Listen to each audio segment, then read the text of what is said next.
I do think that some of this has been a little overhyped. Oh my God, the UFC is cooked. Oh my God, the UFC is washed.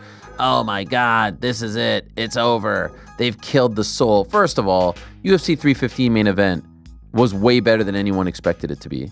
Jack Della, Bilal. Card was actually, I think, better than most people expected it to be. We knew on paper, just looking at the events, like you didn't have to be some kind of prognosticator to know that, May wasn't exactly going to be one to write home about, one for the scrapbook, one for the year-end highlight reel. We knew that already. So it's not like this month was one where we were all saying, oh my God, this is a murderer's row of events and fights. And yeah, main event falls through on Saturday. Weird, unique, somewhat unexpected. More on that in a second.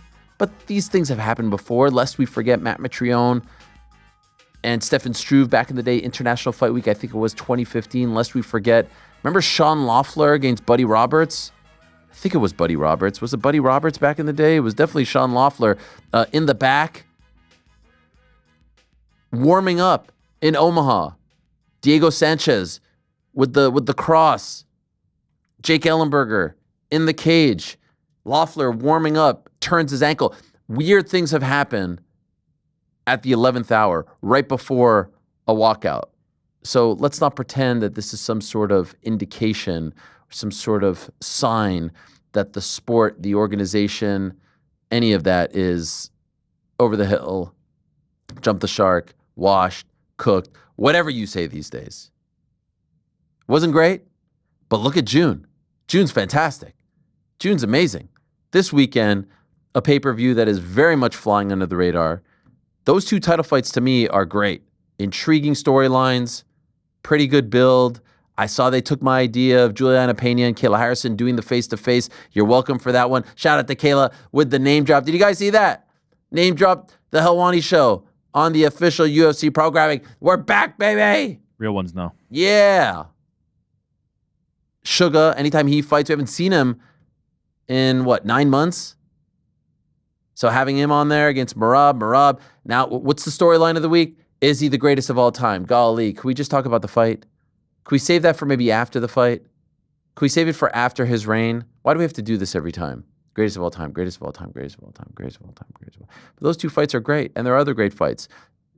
June 14th, very important fight in the welterweight division. Kamaru Usman, Joaquin Buckley, a passing of the torch.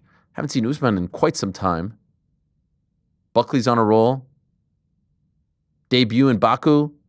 Solid card there. Solid, very solid main event. Khalil Roundtree against Jamal Hill, June 21st. And then International Fight Week, June 28th.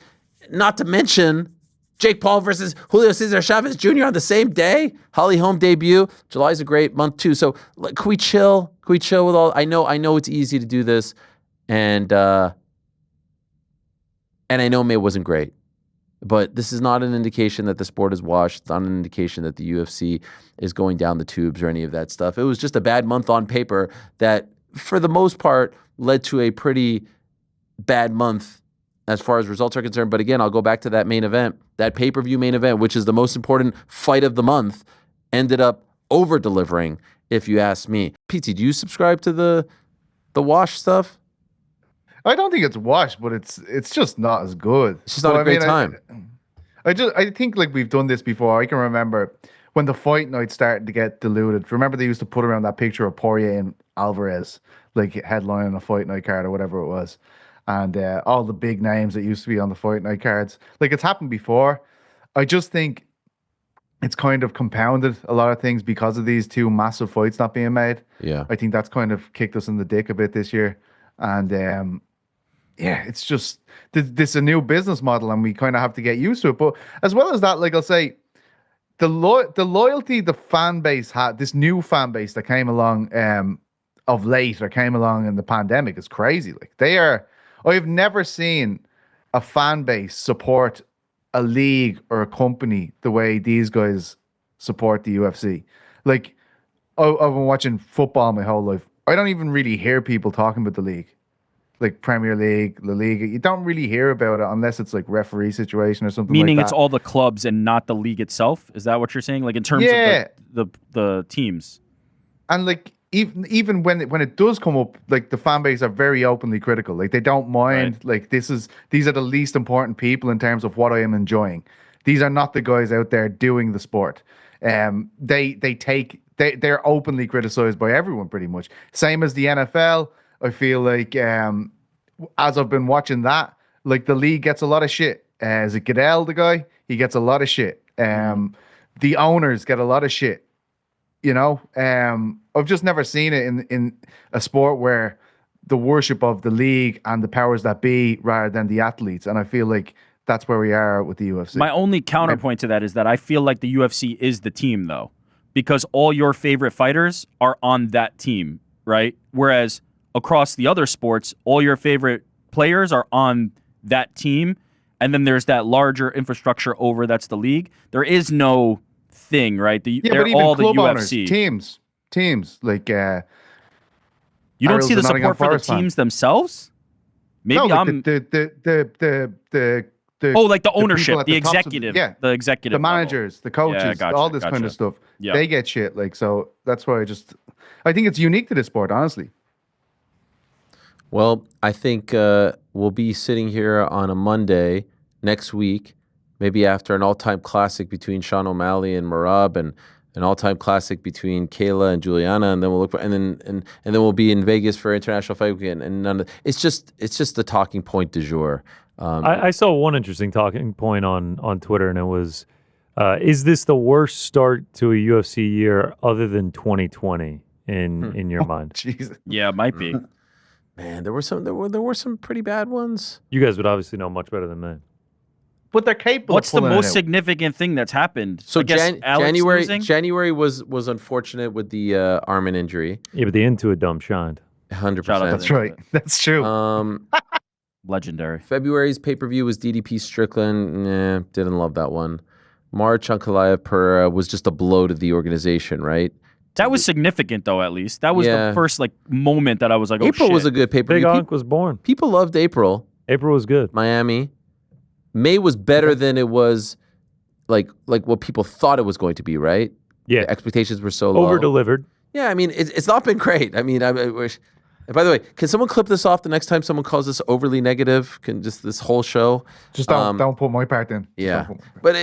but it's not been great. It's not been great. Top of mind. It certainly ain't 2016. I'll tell you that much. Sweet 16, 10-year anniversary next year. And book coming out, 10-year yeah. Annie. That's a good call. 17. Good call, buddy. Was 17. You know, the McGregor era obviously was very, very special. Yeah, no, it hasn't been great. It hasn't been great. And by the way, and then you think, oh, could you imagine right now if there was like a good number two, putting on some like Strikeforce circa 2011 fights? It's crazy There's- how little competition there is. Could you imagine if someone was like, come over here?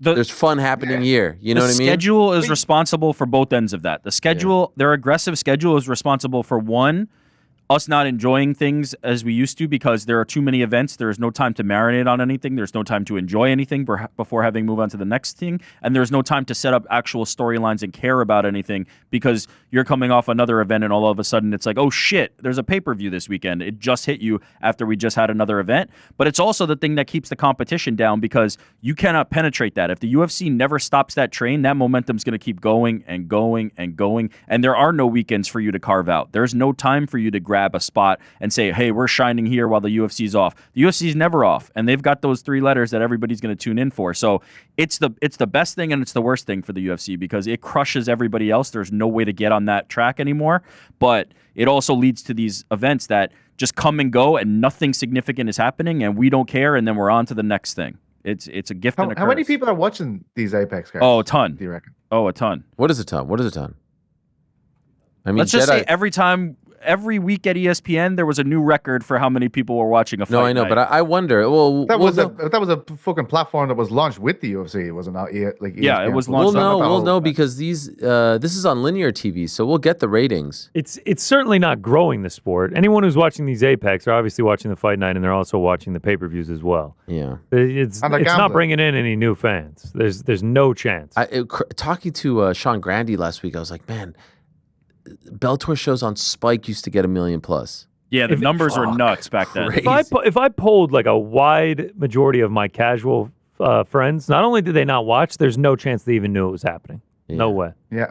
Yeah, they know that the paper. My mates used to watch every card. My mates, every fucking card they watch. My They knew brother they had- used to hit me up, and I was just with him, and I was like, "What was the last pay-per-view you watched?" He was like, "Man, I think it was O'Malley Cheeto." I was like, "Oh, damn!" O'Malley Shield, Fucking $2.99. hell. I was like, you remember don't when watch the it all. countdown shows airing on Spike was a big deal after Monday Night Raw, getting over 1 million viewers for the countdown shows. We were starved for actually- content. Now we're oversaturated. I still watch Countdown every pay-per-view. Every Wow, single really? one? I love Do it. you? Yeah. I love it. I love it. You get the voiceover.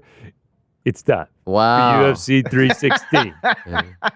Yeah. damn. Wow. I had a fighter recently say that to me. He's like, it's mad that they don't do the countdowns anymore. I was like, no, they do, Oh, man. no, they post them on YouTube. You know something I've noticed on the UFC's YouTube is they love making the fighters, they do it on the embedded ones too. They make the fighters' eyes like Overly white. piercingly white. Yeah. It's like horrifying looking. But yeah, Wow. shout out to the Countdown. I actually watch Countdown and embedded every week. And I love tough, it. right? Give us the quick tough. No Give us tough, the quick but tough. I do- Embedded? You're watching every I embedded? watch stuff. I watch Yeah, stuff. I throw on embedded like while I'm working. I think it's still great content, just like the Nat sound. You get the behind the scenes of the fighters. I think it's cool. And A lot of other people have tried to recreate it and copy it, and it just doesn't not work. the same success. Yeah, It's they're also like bite sized. They're like 8-9 minutes. sure. You know, you get the music But at the it's, end. Dun, dun, dun, dun, dun. But what's the incentive? Like the best part of that will be on Twitter in 4 seconds. Yeah, but you Like- you get the whole feel of it. To- Countdown is Tough still in great fairness, in my like, opinion. They go to the, Jail they in go to the DC. cities. What's Got that? something there. What's that? What was that? Can't do He that. like aborted. He We're on- aborted his point halfway Jail in through. DC, what? They got something there?